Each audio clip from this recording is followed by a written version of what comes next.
Hello, college success students. We are covering chapters 9 and 10 today. If you want to follow along in your book as we go through the slides, I'll share my screen and we'll get started.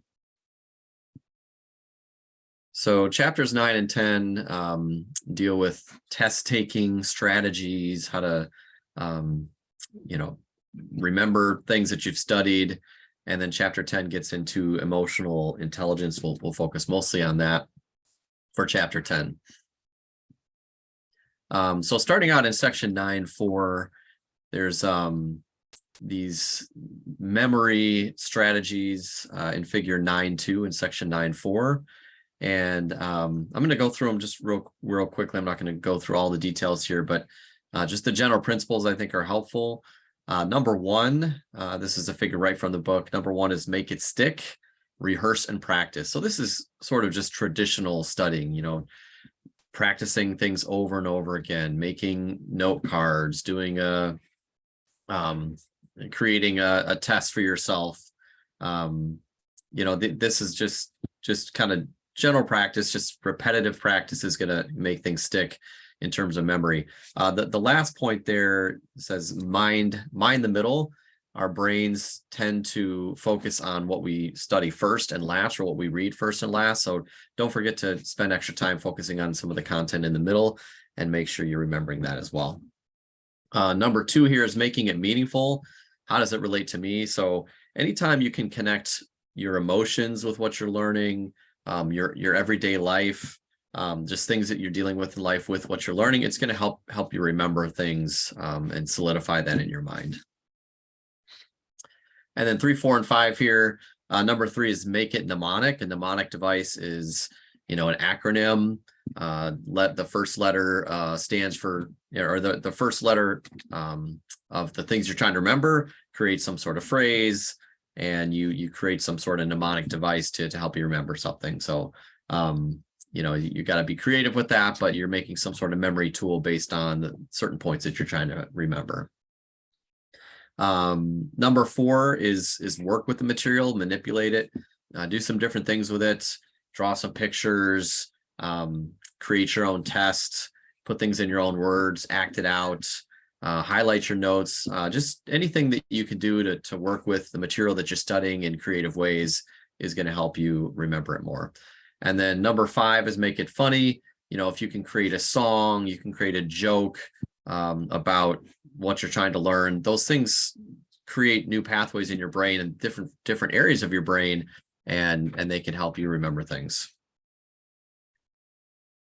All right, so section 9.6, we're going to spend a decent amount of time here discussing different strategies to prepare for tests. And these are best case scenarios, and really if you can control how much time you study and when you study, and plan ahead, that's really the best case scenario in terms of preparing for tests. And that's really the first point there is planning ahead and start studying early and often. The first day you get into a class in a semester, you look ahead to when your big exams are coming and you start studying right away. If you were to study before every class and after every class in terms of review what you did before and kind of process what you just learned, that's a great habit to get into, and it just helps you solidify that material over a long period of time. Number 2, these are from section 9.6. You can follow these points right along in your book if you want further explanation. Number 2 is identify dates and times for all exams in your semester. It's just so you're not surprised. It's a horrible feeling when you walk into a class and you realize, oh my goodness, we had an exam and I just didn't remember. I didn't study at all. So don't let that happen to you. Look ahead. And we've talked about that term on a page in previous lessons. That can really be helpful. Number 3, find out exactly what the test will cover. So whether that's looking at syllabus and explanations about tests there, or asking the instructor, or just making sure you're paying attention when the instructor is giving the information about what the test will cover. Number 4, understand that different types of tests may require different types of preparation. So if you're doing an objective test, like a multiple choice or true or false, there's a different level of understanding that you need. You're going to be able to recognize different choices on a multiple choice and just have to recognize which one is correct instead of coming up with it out of your own memory. And true and false, it's a lot of logical reasoning skills that you're going to use in solving those problems. Whereas on a subjective test, a short answer or essay test, you really have to know the material well. You need to be able to, verbalize or think through things in your head from memory so that you can get your ideas out on paper. And also, you're going to have you've had online tests in this class. They're timed. Understand some of the parameters there and make sure you're prepared for it. If it's a time test, if it's online and it's the type of thing where you need to make sure you have a certain amount of time set aside to take the test without interruption, because once you start, you can't stop.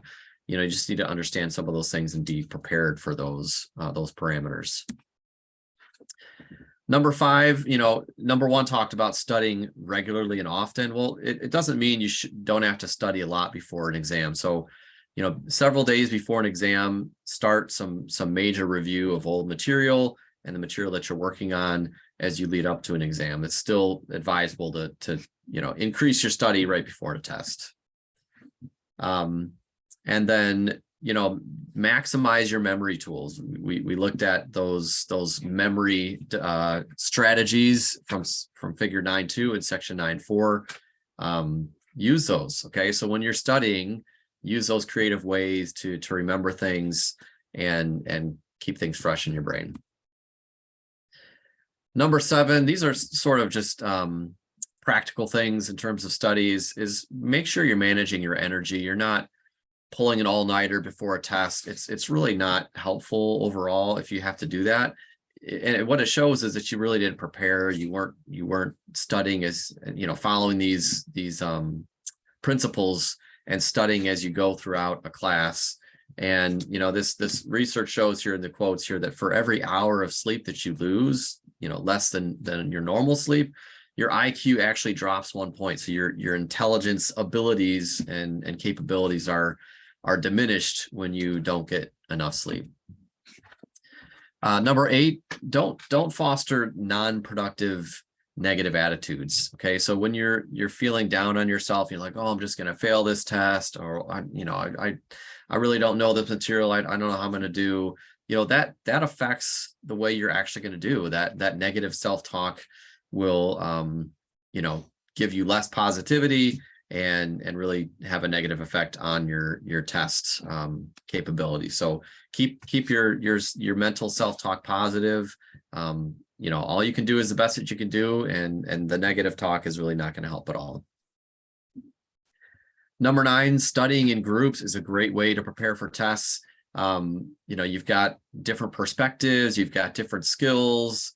Someone may have caught something in the notes, or have a different perspective on something that helps you in your study. And even if you're in a group and you feel like you're the only one giving the information and explaining everything to everyone else, that's actually very helpful in terms of study. When you're able to teach someone and explain something to others, that's a great way of solidifying that information in your own brain. Studies show that people who can teach are able to remember and recall about 90% of the information they're able to teach over a long period of time. So if you're in a study group, it's absolutely not wasted time if you're just tutoring everyone else there and you're kind of the expert. But you'll probably gain from other people as well. Don't take pills that will keep you up all night or stop you from sleeping. They can be harmful to your health. And again, just the all-nighters is really not a healthy way to study. Understand that open book tests are probably harder than you think. There's a lot of information that's expected of you to recall. So make sure you're able to manage your time well. Most open book tests are timed, as they are in this class. So creating a note guide, for where you're going to find key information, maybe having different tabs in your book or bookmarks on an online book, or just having things ready to go and available to you in an organized fashion is going to be helpful in those kind of tests. And as you're taking tests and maybe that negative self-talk is starting to creep in, Just encourage yourself, remind yourself of what your long-term goals are. Why are you in school? Why are you pursuing this degree? What are your long-term goals? You want to get your bachelor's degree or your associate degree or some certificate. You want to get into whatever career you're pursuing. That's motivation to really study hard and to keep going after it. That's the whole purpose of why you're in school, is to achieve those long-term goals. So remind yourself of those, and that can be very motivating.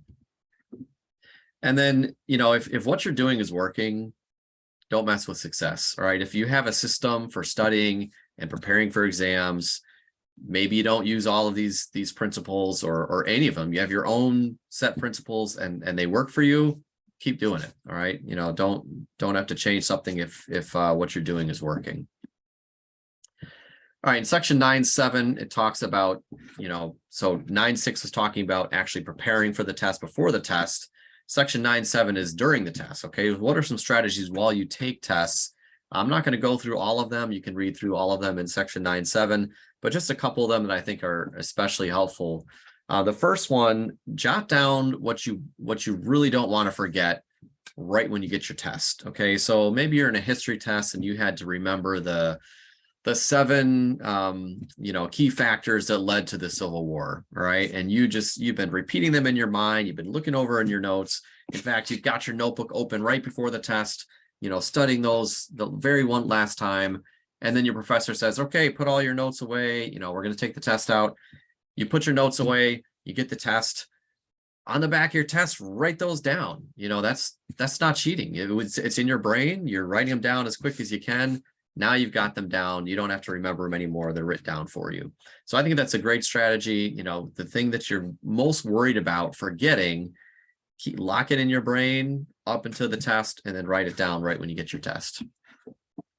Preview the exam. Look through the whole thing, and you may see some terms, later in the exam that might actually help you on earlier questions, kind of remember some of the vocabulary.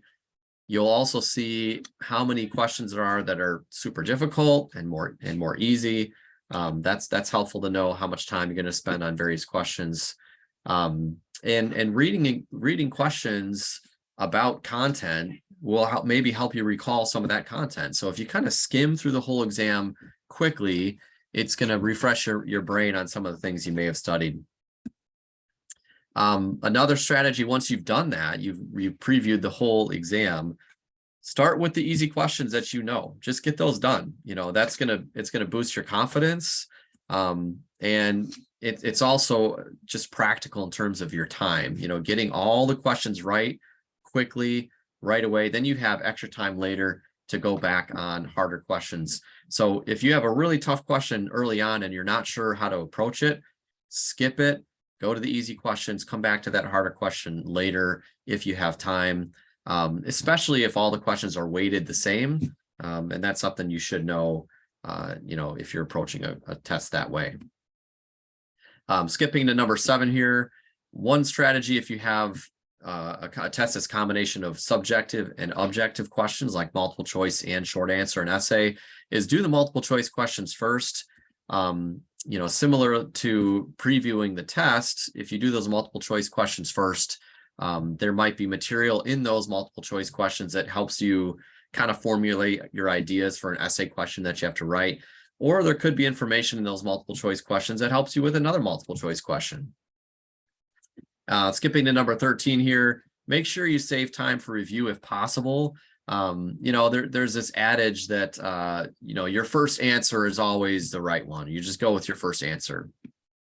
That's not always the case. Sometimes you should change your answer. If you're feeling like you have some new information or you read a future question and then you're like, oh, I think I need to change this answer, change it. If you really feel confident that changing it is the right way to go, then do that. If you have no idea and you're just, battling in your mind about, I don't know if it's this one or that one, and I'm just not sure, well, then sure, go with your first gut answer. But if you learn something new, go back and fix those, the mistakes, especially in a math test. Looking back at your questions, you might see some simple math arithmetic errors or algebra errors that you made. So save time for review if possible. And if you do have that time, I've seen students as a teacher, I've seen students who have 10 minutes, 15 minutes left in an exam period, but they're just mentally drained and they just decide, you know what, I'm just going to put my head down and take a nap. Well, I mean, you have 15 minutes, and what else are you going to do besides try to do your very best in that test? You can spend 15 minutes napping, when you've got some free time, but if you've got the extra time, you might as well put it into review and checking for mistakes. All right, section 9.8a discusses some true false strategies for test taking. I'm not going to go through all of these. These are just some practical ways of approaching true false questions, especially.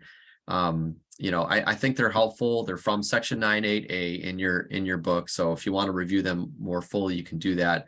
But just the third bullet down, if it actually is supposed to say watch for absolutes like always, never, entirely. Those kind of absolute statements often are hard to back up. So if something has to always be true, then it's always has to be true. And if you can find one counter example, then the statement has to be false. So use a lot of logical reasoning when you're doing true and false questions.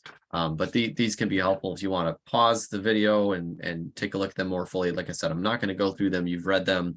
Just want to highlight that they're there and they can be helpful. Similarly, in section 9.8b, I just pulled a few examples from that section that are multiple choice strategies. Just helpful things here. The first bullet, this is an approach I would always take as a student taking multiple choice questions, is I would just read the question and try to answer it from my head first. Okay, if I just knew the answer and then I find the choice that matches, I know I have that right. Now you got to be careful there, because you might think that choice A is exactly what you were thinking and should be right, but maybe choice B says that similar thing but gives even more information that's even more right. So it's always still good to read all the choices even if you think you have it right. Determine the TPI, the time per item. Okay, this is just a practical tip on making sure that you're going to get through all the questions. Make sure you know how much time you have per question. The third one there, again, these are just practical tips. Don't make decisions based on the law of averages. So if you've gotten 3 C's in a row or 5 C's in a row, and the next one you think the best answer is C, and you're thinking, oh, I'm sure the teacher wouldn't make 6 questions in a row be C as an answer. Well, if it's right, it's right. Sometimes the tests are completely random in terms of the multiple choice options, and you just have to go with the right answer. Don't go based on the letter choices and how many you've had in a row. So again, these are practical tips. You can read through them on your own. They're in your book. I just want to highlight them that they're there, and I think they're useful if you get a chance to look at them. So section 9.10, really briefly here, talking about cheating. Obviously, you just don't do it. I mean, you just avoid cheating. It's wrong. It's morally wrong. You're taking shortcuts. You're saying something's true that's not true. You're putting information down there that's not coming from you. So just don't do it. It will catch up to you in the long run. If you're cheating your way through high school and college, and you get into a place where you're supposed to know something and you don't, well, that's not going to last very long. It will catch up to you. You're going to have information that you're expected to know that you don't, and that's not going to be a good feeling. If you're following the test taking principles and the preparation and doing your job as a student, you're not going to be in a situation where you feel like you have to cheat, because you're preparing and doing the best you can. And that's another thing. If you're doing your job and you're preparing as a student and following through on good student skills, and you still feel like, the best I'm going to get on this test is a B. Okay, fine. A B is passing. You're going to do fine in the class if you're just getting B's on your tests. Don't feel like you have to live up to this pressure of your own expectations or other people's expectations of you, or comparing yourself to others where you feel like you need to cheat and live up to those expectations. Do the best that you can. You're going to feel better about it by achieving, your grades and your scores on your own. When you cheat, it eats away at you over time. You'll think back to it 10 years in the future and be like, oh man, I still feel bad about that, or that teacher never knew. And just that guilt and shame is not something you want to deal with as a human being. So just don't do it. Oh, one more thing about cheating at the college level, if you are caught cheating, you might get a warning. It might go on your permanent record. And if you're caught multiple times, it just depends on a university or college's policies, but you could get kicked out of that school and have a permanent record, from your transcript that's going to go with you wherever you go. And that could really, really hurt you academically and in terms of employment in the future. So just don't do it. So after the test, a lot of students are tempted to just, I studied so hard, I'm done. I just want to put that behind me and just throw that test in the trash. Just spend a little bit more time and energy getting as much out of that test as you possibly can. Review it if you have access to it. Look at your mistakes, learn from them. That's what mistakes are for in a school academic setting, is you learn, oh, this is what I did wrong. Now I understand. That's the whole point of school is learning and growing. So the test is just kind of a check-in of how much you know right now. If you can use that test and go over that material again, maybe look at your professor's feedback. Maybe they gave you feedback, or you have a chance to meet with them in their office hours to go over the test. Utilize that resource, because it's going to help you learn for future classes and maybe for future tests in that same class. All right, jumping into chapter 10, I'm not going to spend a whole lot of time talking about groups and diversity. I think it's something that we kind of just know a lot of from many different settings in life these days. But emotional intelligence is something that you may not have heard a lot about. I'm going to spend the time in chapter 10 talking about that. I'm going to go ahead and just read through these two quotes. These are from section 10.3. The first quote is basically telling us what emotional intelligence is all about. So let me just read here. You can read along with me. Emotional intelligence is a set of skills that determines how well you cope with the demands and pressures you face every day. How well do you understand yourself, empathize with others, draw on your inner resources, and encourage the same qualities in people that you care about? Emotional intelligence involves having people skills, a positive outlook, and the capacity to adapt to change. And I'll add to that the capacity to adapt to challenges and trials in your life. Emotional intelligence can propel you through difficult situations. There we go. There's the challenges. So you have to have this. I mean, you've got to have emotional intelligence. And, it's similar to what we've talked about in the past with that grit. You have to be able to handle difficult situations, and emotional intelligence really helps you with that. The second paragraph here, I'm just going to focus on the highlights here. So new research links emotional intelligence to college success, and learning about the impact of EI, or emotional intelligence, in the first year of college helps students stay in school. School is tough. College is tough. You got to finish high school. It's kind of a requirement. But when students get into college and things get tough, it can be easy just to give up. And there's going to be times when you're faced with that possibility and that temptation to do that. But you have that grit, you've got that emotional strength to get through hard times. You're going to need it to stick with it and finish a degree. Moving on, strong emotional intelligence helps you achieve a higher GPA when you take online courses. And according to emotional intelligence experts, anyone who looks at the brain and how it works knows that your emotional state directly affects how you can use your academic skills. If you're upset, it shrinks your working memory. You can't pay attention to what the teacher's saying, you can't learn. So if you're dealing with things outside of school, stressors from your job, from family, you're dealing with drama in relationships, or loss, or sickness in your family or yourself, all of those things weigh on you as a human being. And if you're not able to overcome those things or persevere through them, it's really going to have a negative effect on your ability to learn. So this kind of persevering, emotional strength what we're calling emotional intelligence, it's really key, not just to get through school and succeed, but many other areas in life. Which leads to this slide here.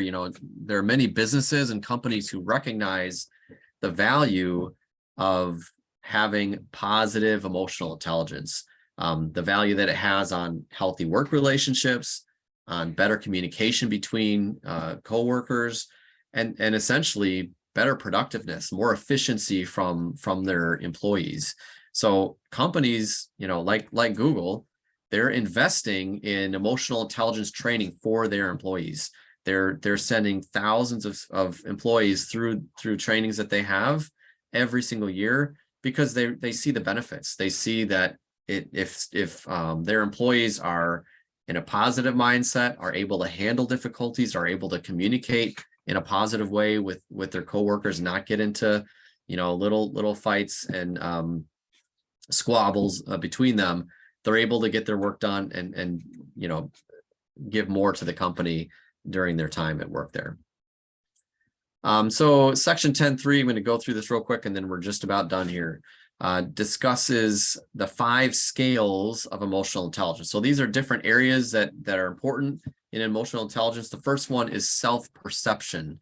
So people who have that skill of self-perception, they are aware of their own feelings. Okay, so they understand what they're feeling, they're able to recognize those and then do something about it. Self-expression, kind of the opposite here, is it's hard for me to describe my feelings. So someone who has the skill of self-expression, not only do they understand what they're feeling, but they're able to express it and describe those feelings. Interpersonal skills, that's inter means between you and others, so you're relating to others. So you're not only aware of your own feelings, but you're aware of how other people feel. You have empathy, compassion for those people. Decision making. So people have that skill. It's not just about making decisions, making good decisions. It's about making decisions when you're going through trials, when you're upset, when you're feeling emotional about something. So if you're going through hardships and you're still able to make decisions and make wise decisions, that's that skill of decision making. And then stress management skills. You're able to get through stressful situations with a positive outlook. You know things are going to work out, and despite setbacks that you might encounter, you're able to push through them. This is going to be the focus of your discussion question this week. So the discussion question will have to do with emotional intelligence in general. You're going to describe how you think it affects academic success. That's the first question. And then the second question for your discussion question deals with these 5 scales of emotional intelligence. You're going to name an area that you think you're strong in, and another area of these 5 that you think you can grow in or improve in. Okay, so that is it for this week. If you have questions or concerns, you can always come to office hours or email me. Hope you have a great week.